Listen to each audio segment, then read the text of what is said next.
দ্বন্দ্ব ভুলে সাউথ কোরিয়ার বুসানে মুখোমুখি বসলেন আমেরিকার প্রেসিডেন্ট ডোনাল্ড ট্রাম্প ও চায়নার প্রেসিডেন্ট শি জিনপিং। বৈঠকের শুরুতেই হাসি মুখে হাত মিলিয়ে একে অপরকে বরণ করে নেন ডোনাল্ড ট্রাম্প শি জিনপিং। শুধু তাই না, একে অপরকে প্রশংসায়ও ভাসান দুই রাষ্ট্রপ্রধান।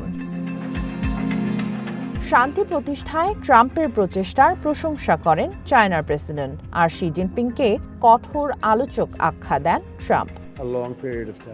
বৈঠক শেষে আবারও হাত মিলিয়ে শি জিনপিংকে বিদায় জানান ট্রাম্প। এ সময় তার দিকে ঝুঁকে কানে কানে কিছু একটা বলেন আমেরিকার প্রেসিডেন্ট। ট্রাম্পের এ কাণ্ড জন্ম দিয়েছে নানা জল্পনা কল্পনার। বৈঠক শেষে ফেরার পথে এয়ারফোর্স ওয়ানে সাংবাদিকদেরকে নানা বিষয়ে জানালেও আনুষ্ঠানিকভাবে কোনো সংবাদ সম্মেলন করেননি দুই রাষ্ট্রনেতা। তার উপর ক্যামেরায় ধরা পড়া রহস্যময় কথোপকথন জল্পনা কল্পনা আরও বাড়িয়ে তুলেছে। শিয়ের দেখা পেয়ে যে বেজায় খুশি ট্রাম্প, হয়তো ফিসফিসিয়ে সে কথাই বলেন তাকে, অথবা আগামী বছরের এপ্রিলে আবারও দেখা হওয়ার সম্ভাবনার বিষয়েও কথা বলে থাকতে পারেন।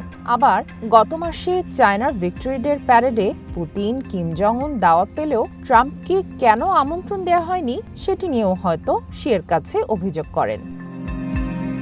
ট্রাম্প শিকে কি বলেছিলেন তা এখনও জানা না গেলেও শুল্ক যুদ্ধের কারণে চায়না আমেরিকার সম্পর্কে যে শীতলতা দেখা দিয়েছিল, ট্রাম্প শিয়ের গোপন কূটনীতি সেই দূরত্ব অনেকটাই ঘুচিয়েছে বলে মনে করছেন বিশ্লেষকরা। সামিয়া জান্নাহ, ওয়ান ইন্টারন্যাশনাল ডেস্ক।